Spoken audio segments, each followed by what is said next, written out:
નમસ્કાર મિત્રો, MS voice Gujarati YouTube ચેનલમાં તમારું હાર્દિક સ્વાગત છે. ગુજરાત સરકાર દ્વારા બોર કુવા રિચાર્જ સહાય યોજના 2026 શરૂ કરવામાં આવી છે. આ યોજના અંતર્ગત તમને 1.5 લાખ રૂપિયા સુધીની સહાય મળવાપાત્ર થતી હોય છે. આ યોજનાનો લાભ કોને મળવાપાત્ર થશે? યોજનાનો ફોર્મ ભરવા માટે કયા ડોક્યુમેન્ટની જરૂર પડશે ને આ યોજનાના લાભ લેવા માટે તમારે અરજી કેવી રીતે કરવાની થશે તેને લગતી બધી જ માહિતી તમને આ વિડીયોમાં જણાવવામાં આવશે. તેના માટે વિડીયોના અંત સુધી બન્યા રહેજો અને ચેનલમાં નવા છો તો ચેનલને સબસ્ક્રાઇબ કરી લેજો. બોર કુવા રિચાર્જ સહાય યોજનાનો લાભ લેવા માટે જો તમારે અરજી કરવી છે તો સૌપ્રથમ તમારે ગૂગલમાં જઈને બોરવેલ રિચાર્જ ગુજરાત લખવાનું છે. એટલે આ પ્રકારની એક વેબસાઇટ ઓપન થશે, જેમાં તમારે અહીંયા રજીસ્ટર પર તમારે ક્લિક કરવાનું છે સૌપ્રથમ તો.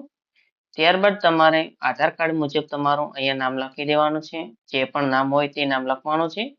ત્યારબાદ અહીંયા તમારો ચાલુ હાલમાં જે મોબાઈલ નંબર છે તે મોબાઈલ નંબર લખી દેવાનો રહેશે. એટલે નીચે જશો એટલે તમારે અહીંયા પાસવર્ડ બનાવવાનો છે. પાસવર્ડ બનાવ્યા પછી તમારે ફરીવાર તે પાસવર્ડ ફરીથી લખવાનો છે. ને ઉપર જે કેપ્ચા કોડ આપેલ છે તે કેપ્ચા કોડ તમારે લખી દેવાનો રહેશે ને તમારે ગેટ ઓટીપી પર ક્લિક કરવાનું છે. ત્યારબાદ મોબાઈલ ઓટીપી સક્સેસફુલ આવશે ને તમારે ઓકે પર ક્લિક કરવાનું છે. ફરીવાર તમારે ઉપર જે કેપ્ચા કોડ આપેલ છે તે કેપ્ચા કોડ લખી દેવાનો છે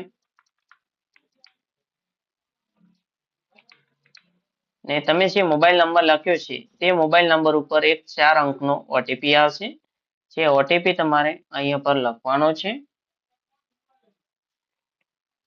ઓટીપી લખાઈ ગયા બાદ તમારે રજીસ્ટ્રેશન પર ક્લિક કરવાનું છે અને તમારું રજીસ્ટ્રેશન થઈ જશે. ત્યારબાદ તમારે અહીંયા ક્લિક કરો પર તમારે ક્લિક કરવાનું છે.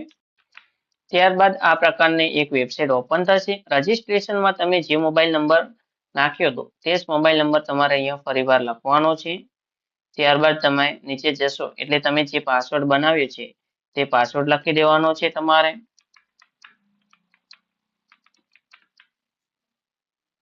ઉપર જે કેપ્ચા કોડ આપેલ છે તે કેપ્ચા કોડ તમારે અહીંયા લખી દેવાનો છે ને તમારે લોગિન પર ક્લિક કરવાનું છે. લોગિન પર ક્લિક કરશો એટલે લોગિન પેજ સક્સેસફુલ આવશે. ત્યારબાદ ઓકે પર ક્લિક કરવાનું છે. ત્યારબાદ આ પ્રકારની વિન્ડો ઓપન થશે, જેમાં સૌપ્રથમ ઉપર ઓનલાઈન અરજી કરવા માટેની તારીખો આપેલ છે, જેમાં અરજી કરવા માટેની છેલ્લી તારીખ 24 ફેબ્રુઆરી 2026 છે. ત્યારબાદ તમારે અહીંયા અરજીનો પ્રકાર સિલેક્ટ કરવાનો છે. અહીંયા બે ઓપ્શન આપેલ છે. જો તમારે બોર બંધ પડેલ હોય તો તમારે બોર બંધ ટ્યુબવેલ સિલેક્ટ કરવાનો છે.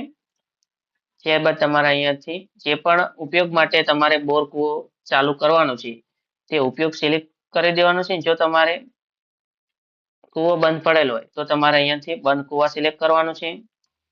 અહીંયાથી તેનો હેતુ સિલેક્ટ કરી લેવાનો. નીચે જશો એટલે અરજદારની વિગતો લખવાની આવશે, જેમાં અહીંયા તમારું નામ પહેલાથી લખેલ હશે, મોબાઈલ નંબર લખેલા છે. ત્યારબાદ અહીંયા તમારો આધાર કાર્ડ નંબર લખી દેવાનો છે. આધાર કાર્ડ નંબર લખાઈ ગયા બાદ તમારે અહીંયાથી તમારો આધાર કાર્ડ બંને સાઈડ અપલોડ કરી દેવાનું છે. ત્યારબાદ અહીંયા તમારું જે પણ સરનામું છે તે સરનામું તમારે લખી દેવાનું રહેશે. નીચે જશો એટલે તમારે બોર અથવા તો કુવા જેના માટે તમે અરજી કરી રહ્યા છો તેની તમારે વિગતો લખવાની છે.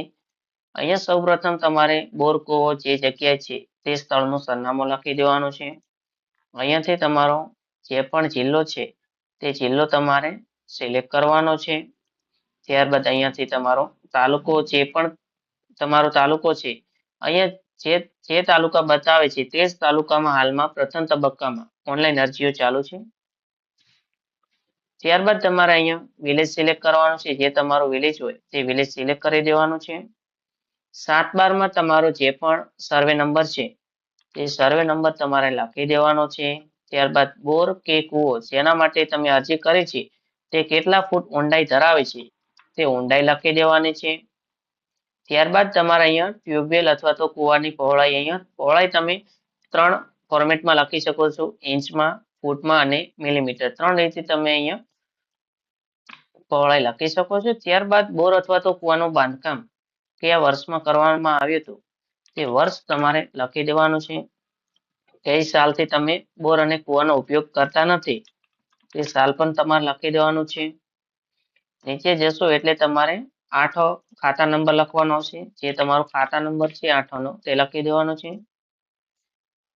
તમારા 7/12 ની નકલો અપલોડ કરવાની છે. ત્યારબાદ અહીંયા પર તમારે 8 ની નકલ અપલોડ કરી દેવાની છે.